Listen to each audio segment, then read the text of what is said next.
Aku duduk di lantai kamar kos bersama, dikelilingi baju berserakan yang seolah baru saja kalah dalam pertarungan melawan tas ranselku yang tak mau tertutup rapat. Bau kopi gosong dan aroma sprei kusut menyatu jadi satu. Itulah bau khas kos-kosan murah di kota kecil seperti Magelang. Ini hari ketigaku di kota itu, dan kakiku sudah pegal seperti hatiku yang sedang berat tapi entah kenapa terasa ringan. Hai, aku Ayu. Usia 28 tahun. Aku baru saja memutuskan untuk traveling sendirian, sebuah keputusan impulsif yang lahir dari keinginan untuk ingat siapa diriku sebenarnya, di luar tumpukan email kerjaan, rapat yang tiada habisnya, dan hubungan yang berakhir dalam diam, bukan kata-kata. Tolong, butuh bantuan. Suara lembut berlogat Jawa Tengah terdengar dari balik pintu. Aku menengok dan melihat seorang pria dengan rambut acak-acakan, kaos lusuh, dan senyum yang bilang, aku juga lagi tersesat, tapi nikmati saja. Susah banget nutup tas ini, setelah 3 hari belanja di pasar Rejowinangun, jawabku sambil berusaha menutupi pipiku yang merah. Dia masuk tanpa izin, tapi dengan kelembutannya membuatku tak tega menolak. Dia meletakkan tasnya di dinding dan berjongkok di sampingku, seakan kami adalah teman lama yang berbagi rahasia. Aku Martin, katanya sambil mengulurkan tangan. Ayu, jawabku, menggenggam tangannya yang hangat walau udara dingin Magelang menusuk. Kamu ngotot masuk semua barang ke tas itu ya? Kalau iya, aku butuh penyihir. Dia tertawa. Aku ikut tertawa, sesuatu yang sudah lama tak kurasakan dengan ringan. Aku cuma beli beberapa barang, sarung bantal bordir dan souvenir, kataku. Sepertinya semua bisa masuk kalau kamu coba tutup dengan cara aku, katanya sambil memeriksa tas itu seperti insinyur yang menghadapi teka-teki rumit. Aku paham banget masalah ini. Cukup tumpuk baju, lalu lompat di tasnya biar ketutup. Dia mencoba serius, dan dengan klik halus, tas itu tertutup rapat. Gila, berhasil. Makasih ya. Aku tersenyum, dan dia memberiku tatapan yang bertahan sedikit lebih lama dari yang diperlukan. Kami duduk di ranjang, yang ternyata miliknya, dan mulai mengobrol seperti waktu menjadi elastis yang memberi kami waktu tak terbatas. Martin adalah fotografer yang sudah setengah tahun keliling Indonesia, bertahan hidup dari pekerjaan sesekali dan barter foto dengan makanan atau tempat menginap. Dia sudah melewati Yogyakarta, Solo, Semarang, dan kini Magelang. Aku menatap keluar jendela, matahari merona merah muda di atap-atap rumah, seolah memberi sinyal sesuatu yang aku tak ingin aku akui. Kami berbincang sampai senja, berbagi buku favorit, lagu penyembuh hati, dan ketakutan yang kami sembunyikan dari dunia. Martin mengaku takut pulang tanpa sesuatu yang benar-benar berarti. Aku mengaku takut tak pernah jatuh cinta lagi dengan sungguh-sungguh. Terkadang, kamu cuma perlu ruang, katanya sambil menunjuk tas yang tertutup tapi penuh. Malam itu kami makan malam di warung kecil di gang sempit, bahu kami hampir bersentuhan. Warung itu bernama Warung Bu Pepi, harum bawang goreng, ikan nila bakar, dan cerita lama memenuhi udara. Dalam warung, dinding dipenuhi ubin tua dan foto hitam putih orang-orang yang mungkin tak pernah kembali. Pemiliknya, pria tua berjenggot putih dengan mata yang tertawa sebelum mulutnya bergerak, menyambut kami seolah sudah menunggu bertahun-tahun. Tanpa tanya, dia meletakkan sebotol anggur merah dan 2 gelas plastik di meja, lalu menghilang ke dapur sambil tertawa, biar nggak pecah kebahagiaannya. Martin menaikkan satu alis padaku dan aku tertawa. Gelas plastik dan anggur bagus, ini revolusi atau kebijaksanaan orang yang sudah lihat banyak turis, aku berkata. Bu Pepi menyajikan nila bakar, sambal telur, dan paprika panggang yang lembut sekali sampai meleleh di lidah. Ketika kami makan, pria tua itu duduk tanpa izin, tapi dengan alami, mulai bercerita dalam bahasa Jawa yang kental dan penuh slang. Jadi ada orang Jawa masuk surga, Terus St. Petrus tanya. Dia berganti suara dan ekspresi sampai kami hampir tak mengerti, tapi tetap tertawa. Martin dan aku saling pandang, bingung tapi bahagia. Bukan karena lelucon itu sendiri, tapi karena kehangatan dan kegembiraan momen itu, cara Bu Pepi berbicara seolah dunia harus berhenti dan mendengarkan cerita-ceritanya. Tawa itu menghangatkan kami. Anggur di gelas plastik terasa makin istimewa. Katanya orang Jawa itu keras kepala, aku coba menebak. Oh, St. Petrus gak suka. Zafin, jawab Martin sambil mengelap tumpahan anggur dengan serbet. Bu Pepi menambahkan pelan, jangan takut, lelucon itu bukan di kata-kata, tapi di kebahagiaan. Dan memang begitu. Saat kami keluar, malam sudah memeluk Magelang. Lampu jalan melemparkan cahaya ke batu-batu jalan, dan dari kejauhan terdengar suara biola dari sudut gelap. Kami berjalan diam, ujung jari hampir bersentuhan. Martin berhenti di bawah lengkungan lampu jalan yang kuning redup. Ayu, boleh aku cium kamu? Tanyanya sederhana, langsung. Aku tersenyum duluan, lalu menjawab, boleh. Di antara aroma anggur murah, nila, dan angin sungai, dia menciumnya seperti kami punya seluruh dunia, tapi juga seperti itu adalah satu-satunya ciuman yang benar-benar berarti. Tidak dramatis. Tidak ada musik atau gerakan lambat. Hanya pertanyaan tulus, matanya mencari mataku, dan angin main-main dengan ujung jilbabku. Rasanya lembut, seperti tegukan pertama teh di pagi dingin. Tenang, tapi dengan kehangatan yang perlahan merebak di hati. Kami lalu bilang sudah larut dan saatnya kembali ke kos, seolah udara sendiri berbisik bahwa dunia di luar sudah memberi kami semua yang bisa. Bulan menggantung tinggi di atas atap Magelang, seperti rahasia yang hanya milik kami berdua. Martin menggenggam tanganku dengan alami, tanpa gerakan tiba-tiba. Langkah kami terdengar pelan di jalanan batu yang masih hangat setelah seharian. Di setiap sudut, aku merasakan beban manis dari ikatan baru ini, ringan tapi nyata. Kamu percaya kita baru kenal pagi ini? Tanyaku pelan, takut merusak momen. Waktu itu sedikit pembohong, jawabnya, lembut menggenggam jariku. Kadang 1 menit terasa lebih lama dari yang kamu kira. Aku menunduk, wajahku memerah lagi. Aneh rasanya, setelah bertahun-tahun berusaha kuat, kini aku merasa nyaman menjadi diriku sendiri. Tanpa topeng, tanpa pura-pura, hanya aku, kaki lelah, tas tertutup, dan hati terbuka. Kami sampai di kos di gang sempit, bayangan menari dengan lampu hangat. Bangunan tua dengan jendela kayu yang mengelupas dan aroma yang sama yang menyambutku pagi tadi, seperti hari itu berputar penuh kembali. Di koridor lantai 2, kami berhenti dan diam sejenak. Terdengar tawa jauh dari pasangan lain dan dengungan lemari es kecil. Aku mulai bicara tanpa kata-kata pasti, tak ingin momen itu berakhir di lorong dingin itu.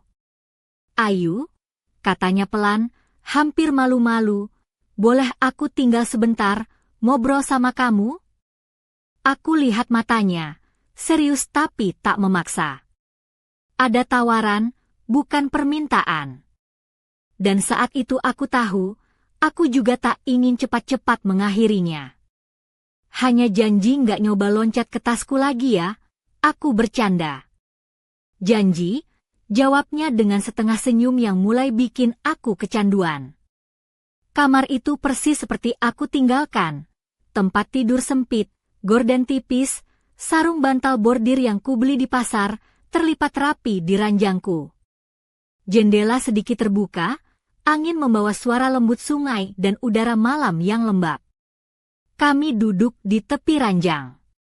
Tak ada terburu-buru, hanya kedamaian yang tahu bahwa dalam diam pun kita bisa saling mendengar. Kamu bakal kangen ini nggak?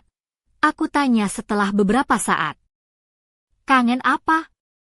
Kebebasan bangun tanpa tahu mau tidur di mana. Ketemu orang aneh kayak aku. Dia berpikir sejenak, menatap tanganku. Aku bakal kangen kejutan, tapi aku rasa yang kita alami hari ini bukan kebetulan. Ini pilihan. Kamu dan aku. Hati berdegup senang. Besok aku ke Solo, kamu ke Yogyakarta. Jadi hari ini ya hari ini saja, aku angkat bahu, tapi tak sedih. Hari ini memang hari ini, kadang itu sudah cukup. Dia tersenyum, mengelus pipiku dengan ibu jari. Tak terburu-buru, hanya kelembutan, rasa hormat, dan keintiman aneh yang muncul saat dua orang bertemu di waktu yang tepat, walau cuma sebentar. Dia berdiri di sampingku, menjaga jarak agar tak mengganggu, tapi aku perlahan menariknya lebih dekat. Dia mengerti. Kami berciuman lagi, kali ini lebih nyata, lebih lembut, seperti takut merusak keajaiban itu. Dan kami membiarkan dunia di luar jendela Magelang terdiam. Bukan seperti di film, tapi alami, perlahan, penuh jeda dan tatapan mata yang tertawa dalam gelap. Itu jenis pertemuan yang tak butuh apa-apa selain kehadiran. Saat aku akhirnya tertidur, aku merasa hidupku tak lagi penuh sampai-sampai tak ada ruang untuk yang baru. Kali ini aku tak peduli tas itu bisa tertutup atau tidak, karena aku tak mencoba memasukkan semuanya kembali. Aku meninggalkan ruang untuk dia, untuk kami, untuk apapun itu sebenarnya. Berlanjut. Pagi di Magelang menyambutku dengan hangat. Sinar matahari menembus celah jendela kamar kos, menari-nari di atas sarung bantal bordir yang kubeli di pasar minggu lalu. Aku bangun dengan perasaan aneh, ringan tapi penuh harap. Martin sudah pergi duluan, meninggalkan jejak hangat di tangan yang semalam ku genggam erat. Aku berdiri di depan cermin kecil di sudut kamar. Rambutku yang hitam panjang dibiarkan terurai, sedikit berantakan karena tidur, tapi aku sengaja tak merapikannya, biar alami saja. Aku mengenakan kaos putih polos dengan celana panjang jeans yang agak sobek di lutut, dipadukan dengan sandal jepit warna coklat yang sudah lusuh. Kadang, aku suka berpikir sandal jepit ini adalah sepatu paling setia selama perjalanan hidupku, meskipun kadang bikin kakiku lecet, tapi dia tetap ada di sana. Setelah mandi dan beres-beres seadanya, aku keluar dari kamar. Jalanan kecil di sekitar kos masih sepi, hanya terdengar suara burung dan langkah kaki sesekali. Aku berjalan menuju warung kopi dekat pasar, tempat favoritku sejak dulu. Warung itu kecil dan sederhana, tapi aroma kopi tubruknya selalu bikin aku merasa seperti pulang ke rumah. Pagi, Bu Sari, sapaku ramah pada pemilik warung yang sedang menyiapkan kopi. Dia tersenyum lebar, mengenakan kebaya batik dan sanggul rapi, seperti ibu-ibu Jawa pada umumnya yang selalu punya cerita dari masa lalu. Kamu kok sudah di sini pagi-pagi? Nggak sekolah atau kerja? Tanya Bu Sari sambil menuang kopi ke gelas kecil. Ah, ini perjalanan hidup, Bu. Lagi cari inspirasi, jawabku sambil tertawa kecil. Sambil menyeruput kopi panas, pikiranku melayang ke malam kemarin. Senyum Martin masih terbayang jelas, cara dia menatapku dengan penuh arti. Entah kenapa, aku merasa ada sesuatu yang lebih dari sekadar pertemuan singkat. Tapi aku juga tahu, perjalanan ini baru dimulai dan aku harus siap menghadapi apapun yang datang. Tiba-tiba ponselku bergetar. Ada pesan masuk dari Martin, "Ayu, aku di Solo besok. Mau ketemu? Ada yang ingin aku tunjukkan." Jantungku berdegup kencang. Aku tersenyum sendiri, lalu membalas, "Siap. Aku tunggu kabarmu." Aku kembali ke kos, membuka tas yang semalam sudah tertutup rapat. Aku keluarkan buku catatan kecil yang selalu kubawa, dan mulai menulis. Tentang perasaan, tentang harapan, tentang ketakutan yang mulai mengintip. Tapi aku juga menulis tentang keberanian, tentang keinginan untuk hidup lebih dari sekadar rutinitas yang membosankan. Hari itu aku mengenakan dress batik panjang warna merah marun yang pas di badan, dengan motif bunga khas Jawa Tengah. Sepatu flat hitam yang nyaman dan kalung kecil berbentuk bulan sabit pemberian nenekku melengkapi penampilanku. Aku sengaja memilih pakaian yang sederhana tapi elegan, agar terlihat sopan tapi tetap menarik. Sore harinya, aku menuju stasiun Magelang, tempat kami sepakat bertemu. Di sana, Martin sudah menunggu dengan kamera besar tergantung di lehernya. Wajahnya cerah, senyumnya masih sama hangatnya seperti malam pertama kami bertemu. "Kamu cantik, Ayu," katanya sambil menggoda, membuat aku tersipu malu. Kami berjalan menyusuri jalan-jalan tua di sekitar stasiun, berbincang tentang rencana-rencana kecil dan impian besar. Kamera Martin merekam setiap momen, menangkap cahaya matahari senja yang mulai merunduk di balik bukit. Kami berhenti di sebuah warung lesehan sederhana yang menjual wedang jahe dan pisang goreng. Sambil menikmati makanan hangat, Martin bercerita tentang proyek foto yang ingin dia buat tentang kehidupan sehari-hari orang-orang di kota kecil. Aku merasa dia melihat dunia dengan cara yang berbeda, dan aku ingin menjadi bagian dari kisah itu. "Tapi kamu tahu, Ayu," katanya serius, "kadang aku takut. Takut kalau semua ini cuma mimpi dan aku akan bangun sendirian." Aku menggenggam tangannya dan berkata, "Kalau begitu, jangan bangun. Mari kita jalani mimpi ini bersama." Malam itu, saat kami berpisah di depan stasiun, aku merasa ada ikatan yang lebih kuat dari sebelumnya. Tapi di balik semua kebahagiaan itu, ada bisikan kecil di hatiku yang bertanya, apakah pertemuan ini akan bertahan, atau hanya kenangan indah yang segera pudar? Berlanjut. Sore itu, Magelang mulai berlabuh ke gelap dengan langit yang bergradasi ungu dan jingga, memberi latar sempurna untuk pertemuan kami yang kedua. Aku memilih mengenakan blus warna krem yang sedikit tembus pandang, dipadu rok midi batik lurik dengan lipatan rapi yang berayun lembut saat aku berjalan. Sepatuku adalah sandal tali coklat yang sedikit meninggi, membuat kakiku terlihat jenjang, dan kalung perak kecil berbentuk bunga melati menjadi satu-satunya aksesorisku. Aku sengaja tampil simpel tapi dengan sentuhan feminin yang halus, biar Martin tak bosan lihat aku cuma pakai kaos oblong dan celana jeans doang. Martin sudah menungguku di taman kota dekat alun-alun, duduk santai di bangku kayu dengan kamera tergantung di lehernya. Rambut hitamnya berantakan seperti biasanya, tapi matanya yang cerah selalu berhasil mencuri perhatian. Dia melambai, senyum lebarnya membuat dadaku berdebar. "Kamu tahu, Ayu, aku pikir kamu ini seperti secangkir kopi tubruk, sederhana, hangat, dan bikin ketagihan," godanya sambil mengangkat alis, membuat aku terkekeh dan sedikit menepuk bahunya. Kami berjalan menyusuri jalan setapak yang dipenuhi pohon-pohon mahoni besar. Angin sore membelai lembut rambutku, dan aku bisa mencium aroma tanah basah yang khas setelah hujan. Di kejauhan, terdengar suara anak-anak bermain dan tawa ria mereka seperti musik latar yang mengisi ruang di antara kata-kata kami.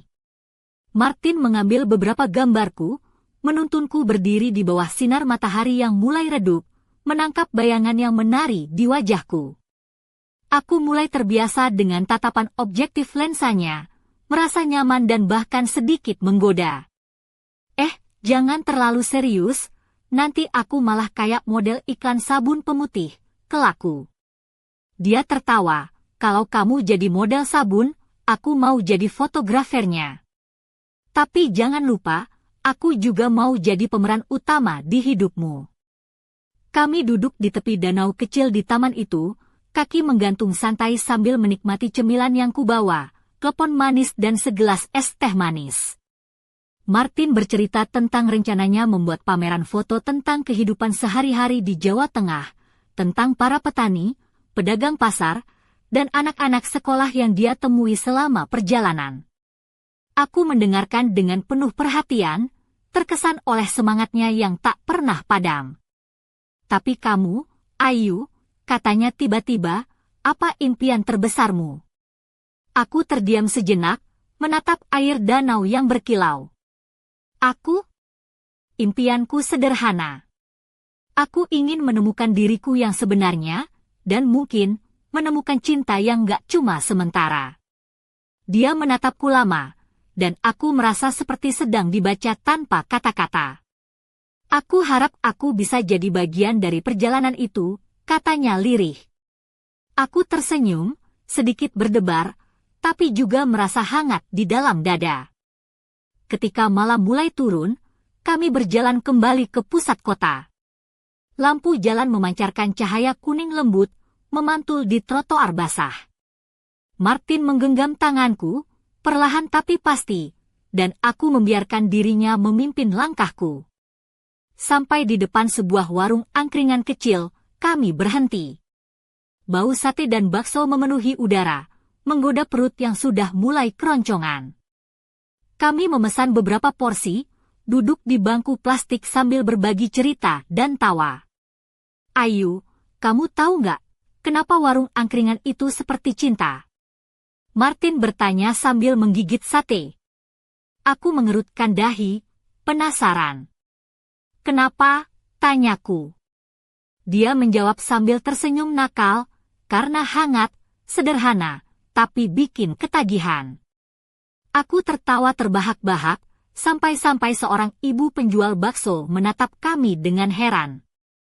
Malam itu, kami berpisah dengan janji untuk bertemu lagi, tapi aku tahu ada sesuatu yang berbeda.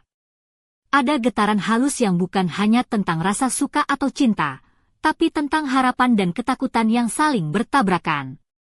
Saat aku melangkah pulang, bayangan Martin masih mengikutiku, dan aku bertanya dalam hati, apakah aku siap membuka hatiku lagi, atau aku hanya bermain-main dengan perasaan yang rapuh?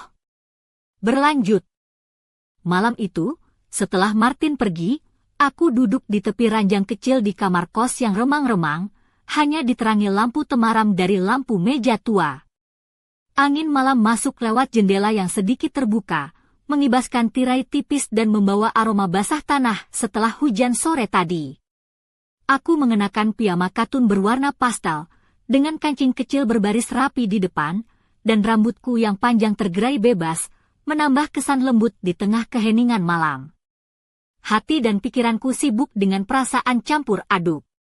Senyum Martin, sentuhan tangannya yang hangat, dan tawa kami yang mengisi ruang-ruang kosong di hari-hari yang sepi.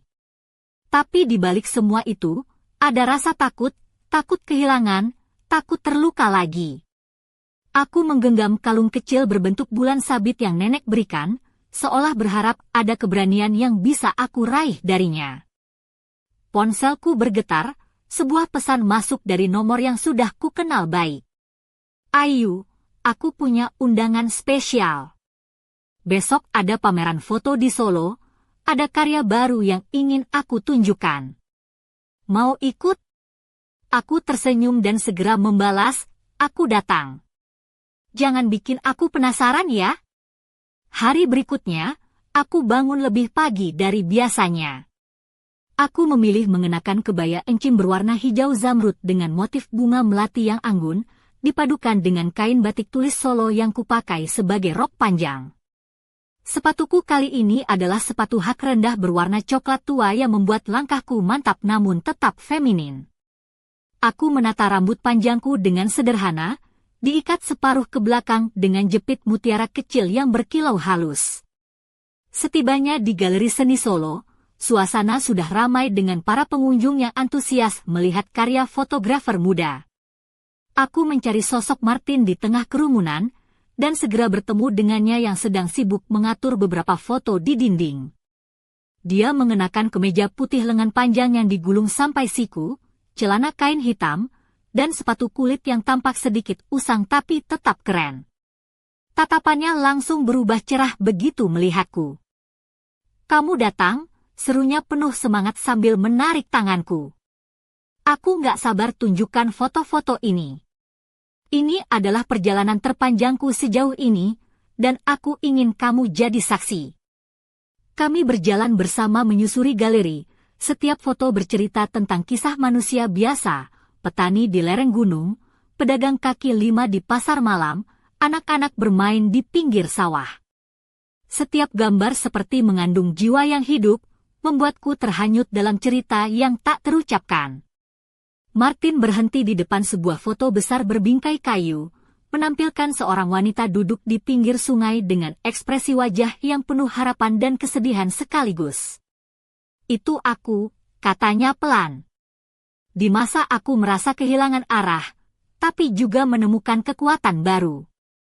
Aku menatap matanya, melihat kejujuran dan kerentanan yang jarang sekali aku temui. "Kamu luar biasa, Martin.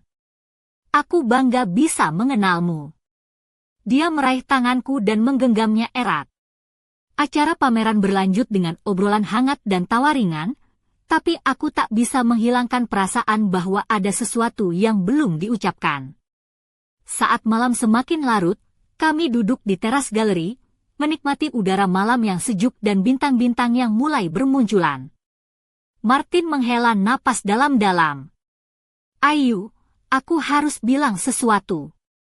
Aku menoleh, menatap matanya yang serius. "Aku mendapat tawaran untuk proyek besar di Jakarta. Ini kesempatan yang sulit ditolak, tapi artinya aku harus pergi selama beberapa bulan." Hatiku berdegup kencang, antara bangga dan takut kehilangan. "Aku ngerti, Martin. Kamu harus kejar mimpimu," jawabku pelan. "Tapi, aku nggak mau kehilangan kamu." Dia tersenyum getir. "Aku juga nggak mau. Tapi aku takut jarak ini akan mengubah segalanya." Aku menggenggam tangannya lebih erat, berusaha menyalurkan keberanian dan harapan. "Kalau memang kita ditakdirkan bersama, jarak cuma angka. Kita yang buat jembatan itu." Martin mengangguk, matanya basah oleh haru. Kami berpelukan erat di bawah langit malam Solo, sementara angin malam membawa bisikan rahasia yang hanya dimengerti oleh mereka yang berani mencintai dan berpisah dalam satu waktu. Berlanjut. Pagi berikutnya di Solo terasa berbeda. Cahaya matahari yang biasanya hangat dan menenangkan kini terasa penuh ketegangan dalam dadaku.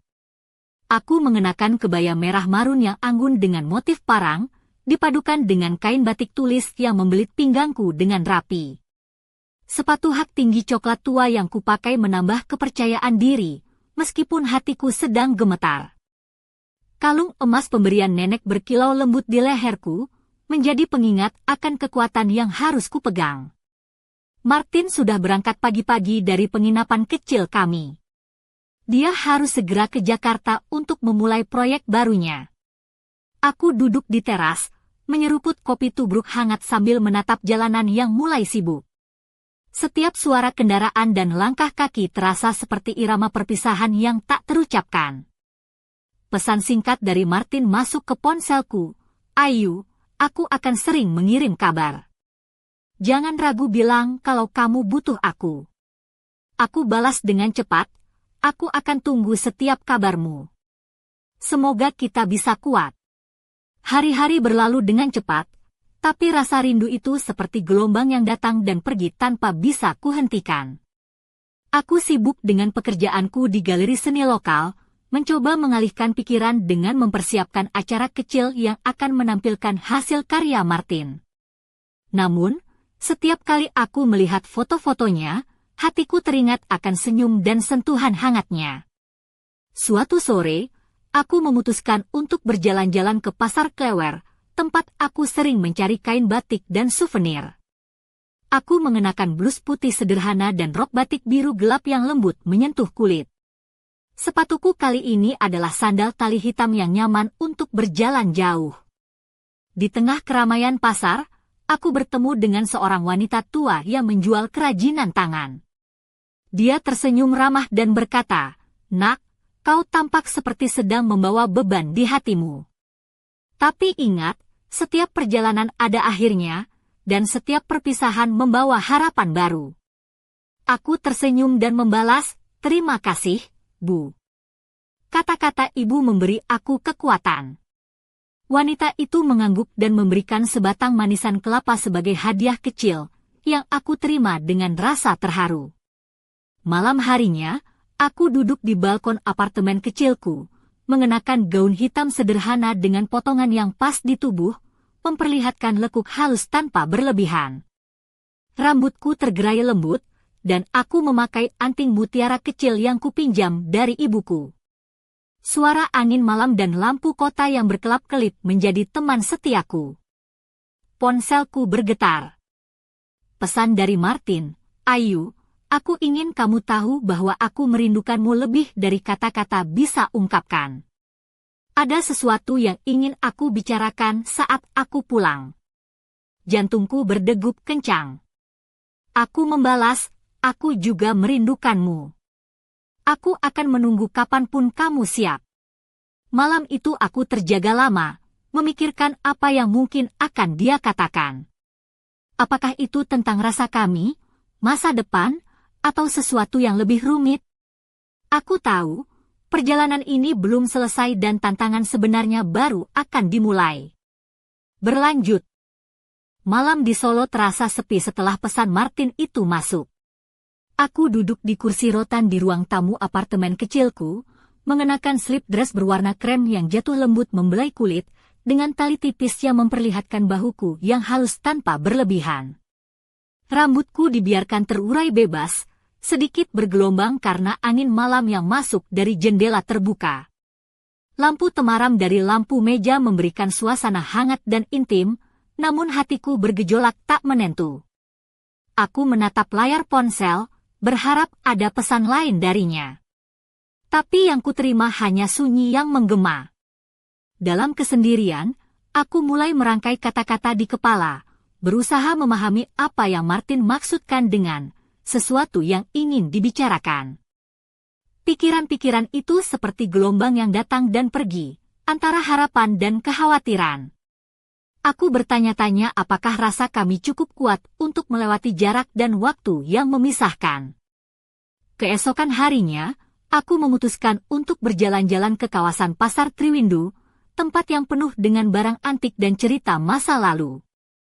Aku mengenakan blus putih berlengan panjang yang sedikit transparan dengan motif bunga, dipadukan rok batik pendek berwarna coklat muda yang memperlihatkan kaki jenjangku dengan anggun. Sepatu flat berwarna nude menyempurnakan penampilanku yang klasik namun tetap santai.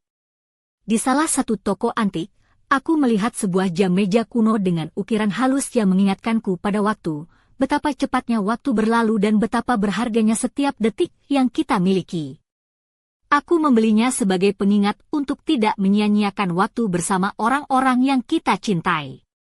Sore itu, aku bertemu dengan seorang teman lama, Rina, yang mengelola kafe kecil di dekat pasar. Dia mengenakan dress hitam sederhana dengan aksen renda di lengan dan kalung choker tipis yang modis. Kami duduk di teras kafe sambil menyeruput kopi susu dan berbagi cerita tentang kehidupan dan cinta. "Ayu, kamu harus kuat," kata Rina sambil menggenggam tanganku. Jarak itu cuma angka, tapi kepercayaan dan komunikasi yang bikin semuanya bertahan. Aku tersenyum dan mengangguk, merasa beruntung punya sahabat seperti dia. Namun, di dalam hatiku, aku masih menyimpan pertanyaan yang belum terjawab. Malam tiba dengan cepat. Aku kembali ke apartemen, mengenakan piyama sutra berwarna biru tua yang licin dan dingin saat menyentuh kulit. Aku duduk di depan jendela besar, menatap langit malam yang penuh bintang, berharap suatu hari nanti aku dan Martin bisa melihat bintang yang sama, meskipun terpisah jarak. Tiba-tiba ponselku bergetar. Sebuah panggilan masuk dari Martin. Jantungku berdegup kencang saat aku mengangkatnya. "Ayu," suaranya terdengar berat tapi penuh kehangatan. "Aku rindu kamu. Aku ingin kita bicara, jujur, tentang semua ini." Aku menarik napas dalam-dalam, berusaha menenangkan diri. "Aku juga rindu, Martin. Aku siap mendengarkan."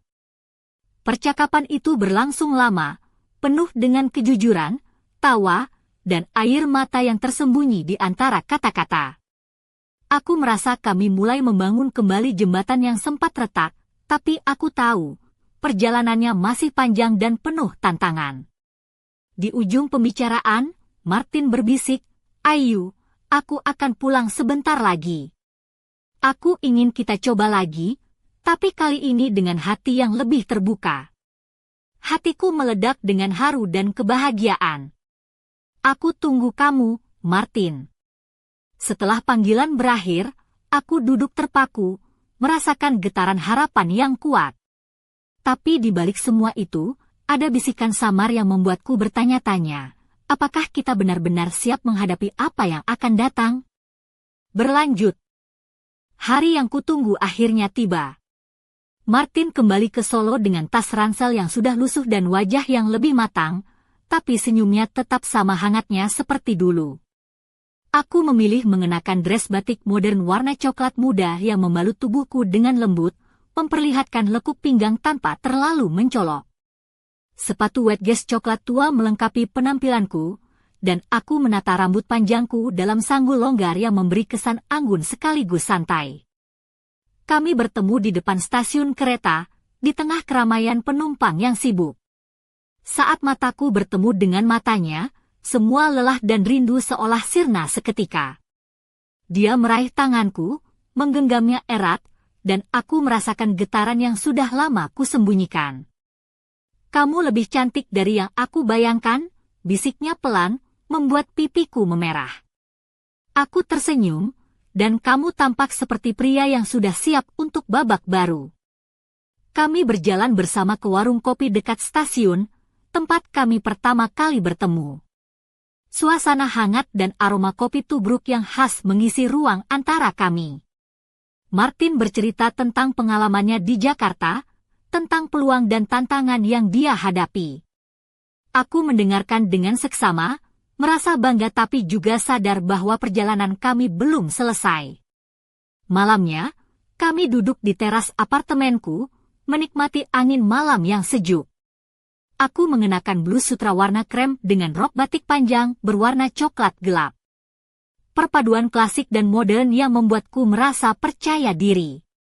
Martin menatapku dengan mata penuh arti. "Ayu, aku ingin kita serius kali ini. Tidak ada lagi jarak, tidak ada lagi keraguan," katanya. Aku mengangguk, aku juga merasakan hal yang sama. Tapi kita harus jujur, terbuka, dan siap menghadapi apapun. Kami berbicara panjang lebar tentang harapan, ketakutan, dan impian kami. Ada tawa, ada air mata, tapi yang paling penting adalah kejujuran yang mengikat kami lebih erat.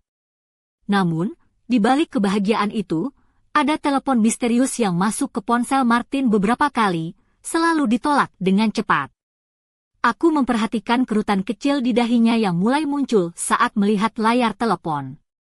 Tapi dia selalu mengalihkan pembicaraan dengan senyum yang dipaksakan. Malam itu, aku tidur dengan perasaan campur aduk. Antara bahagia karena Martin kembali, dan rasa penasaran yang semakin mengganggu tentang siapa yang ada di balik panggilan-panggilan itu. Apakah masa lalu Martin benar-benar sudah hilang, ataukah ada rahasia yang menunggu untuk terungkap?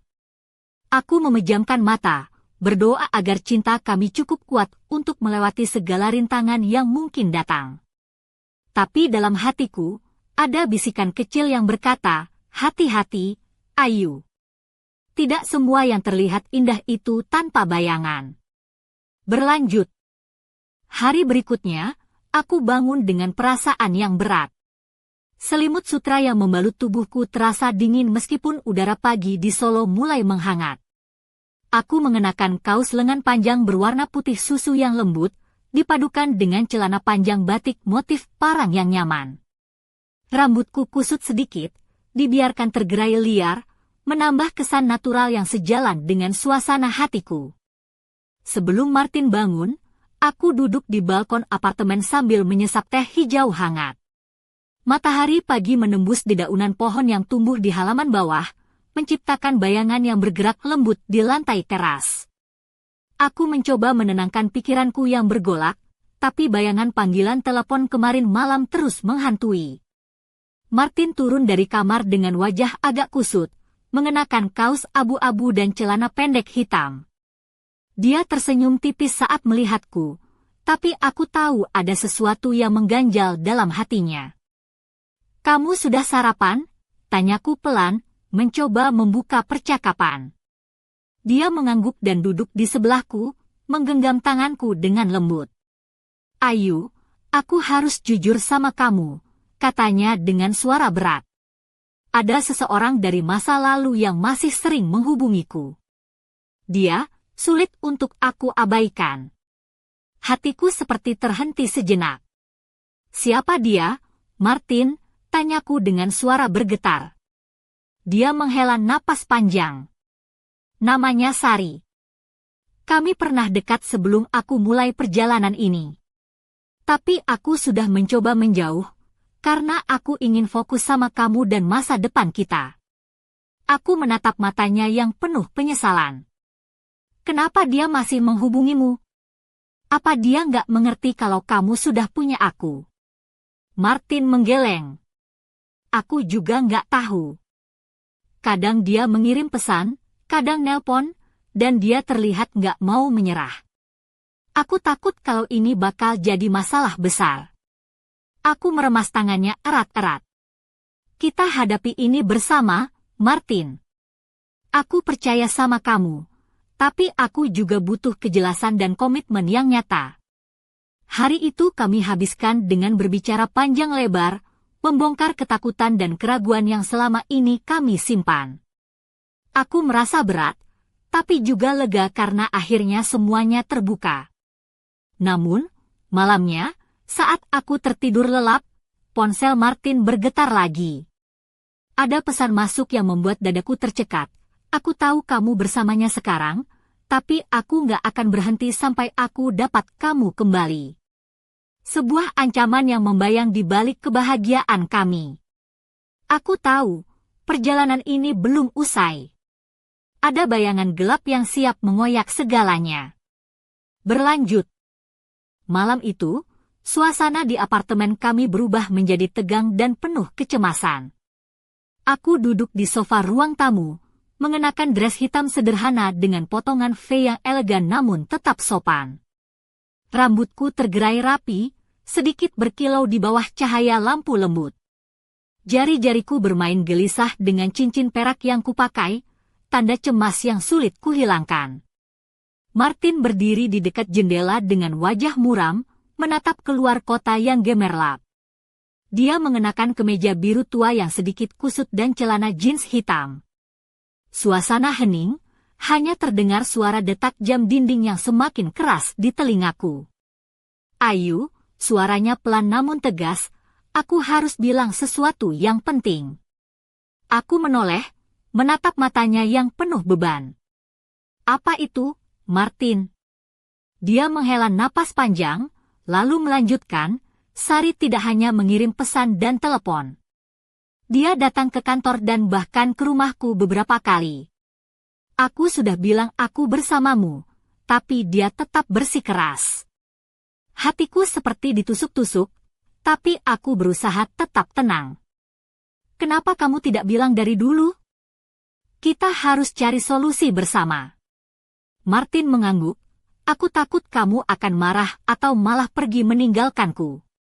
Aku melangkah mendekat, menggenggam tangannya erat. "Aku di sini untuk kamu, bukan untuk masalahmu. Tapi kita harus hadapi ini bersama, jujur dan terbuka." Hari-hari berikutnya dipenuhi dengan ketegangan yang tak terlihat. Martin berusaha menghindari Sari, mengubah nomor telepon, bahkan mengganti alamat rumah sementara. Tapi ancaman itu terasa seperti bayangan gelap yang terus mengintai di balik pintu. Suatu malam, saat kami sedang makan malam di sebuah restoran kecil dekat rumah, seorang wanita muncul dari balik tirai. Dia mengenakan baju merah mencolok yang kontras dengan rambut hitam panjangnya yang tergerai bebas. Matanya tajam dan penuh dendam saat menatap kami. "Aku tahu kamu bersamanya sekarang, Martin," suaranya dingin, "tapi aku tidak akan menyerah begitu saja." Martin berdiri pelan, melindungi diriku dengan posisi tubuhnya yang tegap. Aku merasakan adrenalin mengalir deras, tapi juga keberanian yang tumbuh dalam diriku. Wanita itu berlalu meninggalkan kami dengan ancaman yang menggantung di udara. Aku tahu, ini bukan akhir dari perjuangan kami, tapi awal dari konflik yang harus kami hadapi bersama. Saat kami berjalan pulang di bawah cahaya lampu jalan yang redup, aku menggenggam tangan Martin erat-erat. "Kita kuat, kan?" bisikku. Dia mengangguk penuh keyakinan, "Kita harus. Demi kita." Namun, di balik tekad itu, aku menyadari ada rahasia lain yang belum terungkap, sesuatu yang mungkin akan mengubah segalanya. Berlanjut. Fajar menyingsing di langit Solo dengan semburat oranye yang lembut, membelah malam penuh kecemasan dan rahasia yang baru saja kami lalui. Aku berdiri di depan cermin besar di kamar apartemen, mengenakan kebaya modern berwarna merah marun dengan potongan simpel yang menonjolkan lekuk tubuhku tanpa berlebihan. Rambut panjangku digulung rapi ke samping, memperlihatkan leher jenjang yang terasa hangat oleh kalung emas pemberian nenek. Di tanganku, aku menggenggam sebuah surat tanpa alamat pengirim yang kuterima semalam. Martin duduk di sudut ruangan, mengenakan kemeja putih yang sedikit kusut dan celana hitam rapi, wajahnya tampak tegang dan lelah. Dia menatapku dengan mata penuh pertanyaan dan harapan. "Ayu," suaranya lembut tapi tegas, "ada sesuatu yang harus aku katakan sebelum kita melangkah lebih jauh." Aku menghela napas, menyiapkan diri untuk apapun yang akan diungkapkan. "Aku siap, Martin." Dia berdiri dan berjalan mendekat, meletakkan surat itu di meja. Surat ini datang beberapa hari lalu, tapi aku simpan karena aku takut. Surat ini dari seseorang yang tahu tentang masa laluku yang selama ini kusimpan rapat. Aku membuka surat itu perlahan. Tulisan tangan yang rapi tapi penuh emosi mengungkapkan sebuah rahasia. Martin pernah terlibat dalam sebuah peristiwa yang hampir menghancurkan hidupnya. Sebuah kesalahan masa lalu yang tak pernah dia ceritakan, dan kini mulai mengikutinya kembali. "Kenapa kamu tidak bilang dari dulu?" tanyaku dengan suara bergetar. Martin menunduk, "Aku takut kehilanganmu. Aku ingin menjadi orang baru untukmu, tapi masa lalu itu selalu membayangi." Aku melangkah mendekat, menggenggam tangannya erat. Masa lalu tidak menentukan siapa kita sekarang. Yang penting adalah bagaimana kita melangkah ke depan, bersama. Dia menatapku dengan mata penuh haru dan mengangguk. Aku berjanji, tidak ada lagi rahasia di antara kita. Kami berpelukan erat, merasakan kehangatan yang menenangkan segala luka dan ketakutan. Tapi di balik kelegaan itu, sebuah pertanyaan menggantung di udara. Apakah masa depan kami benar-benar terbuka, atau masih ada bayangan yang menunggu di tikungan waktu?